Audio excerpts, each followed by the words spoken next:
여러분 안녕하세요. 뉴헤븐 연합감리교회 최대호 목사입니다. 매일 사사기 말씀을 한 장씩 읽으시면서 하나님께서 우리 성도님들에게 주시고자 하는 그 음성을 깨닫고 듣게 되는 하나님의 역사가 일어나길 기도합니다. 오늘 사사기 16장에서 삼손의 이야기가 마무리됩니다.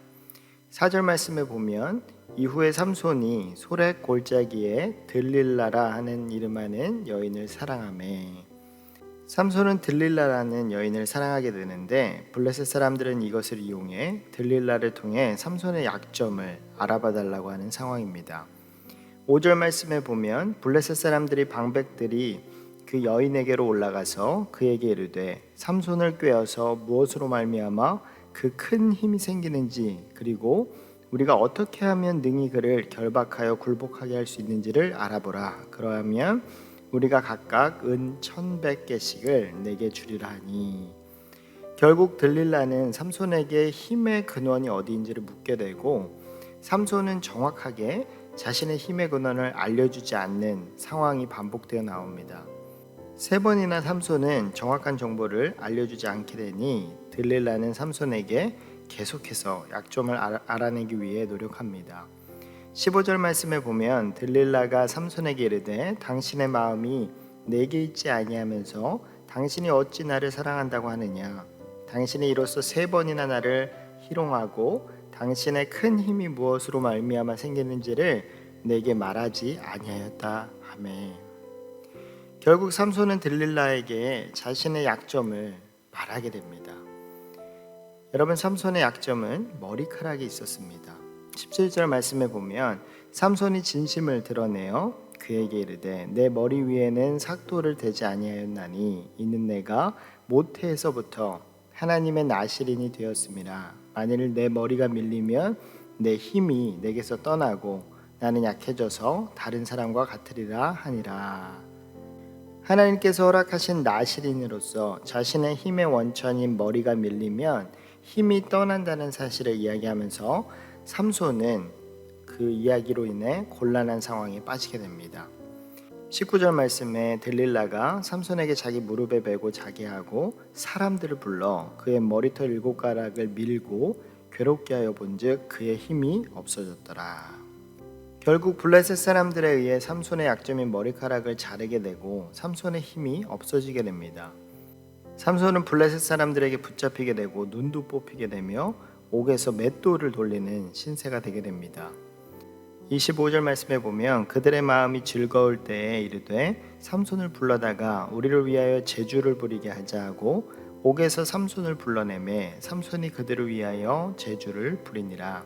그들이 삼손을 두 기둥 사이에 세웠더니, 하나님이 선택한 사사 삼손의 상황이 너무나 비참해 보입니다. 블레셋 사람들 앞에서 그들의 즐거움을 위해 제주를 부리는 사람으로 지금 내려간 상황입니다. 28절 말씀에 보면 삼손이 여호와께 부르짖어 이르되 주 여호와여 구하옵나니 나를 생각하옵소서. 하나님이여 구하옵나니 이번만 나를 강하게 하사 나의 두 눈을 뺀 블레셋 사람들에게 원수를 단번에 갚게 하옵소서 하고, 드디어 이제 삼손이 하나님께 기도하기 시작합니다. 하나님, 단 한 번만 강하게 해주셔서 블레셋 사람들에게 원수를 갚게 해 주옵소서. 자신의 힘으로 하는 것이 아니라 하나님께 기도로 힘을 구하는 그런 장면입니다. 결국 하나님께서 그 기도를 들으시고 삼손에게 힘을 주시고 두 기둥을 무너뜨리는 방법으로 삼손은 마지막 자신의 역할을 감당하게 됩니다. 30절 말씀에 보면 삼손이 이르되 블레셋 사람과 함께 죽기를 원하노라 하고 힘을 다하여 몸을 굽히매 그 집이 곧 무너져 그 안에 있는 모든 방백들과 온 백성이 덮이니 삼손이 죽을 때에 죽인 자가 살았을 때에 죽인 자보다 더욱 많았더라. 삼손은 마지막에 블레셋 사람들을 죽이게 되며 이스라엘을 구원하게 됩니다. 하나님이 특별히 구별하여 사용한 삼손이지만 믿음적으로나 하나님의 일을 하는 방법이 자기 중심적이었다는 것이 참 특별한 사사였습니다. 그러나 그럼에도 불구하고 하나님은 삼손을 선택하셔서 하나님의 계획을 이루시게 됩니다.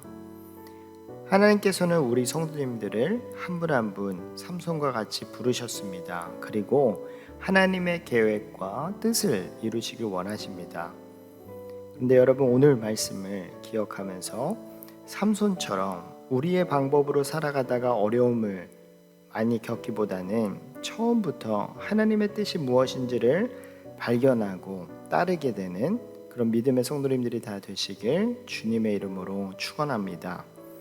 이제는 우리 주 예수 그리스도의 은혜와 하나님 아버지의 무한하신 사랑하심과 성령님의 감화, 감동, 교통, 역사하심이 우리 뉴에이븐 연합감리교회 모든 믿음의 공동체 위에 이제부터 영원토록 함께 하시기를 간절히 축원하옵나이다. 아멘.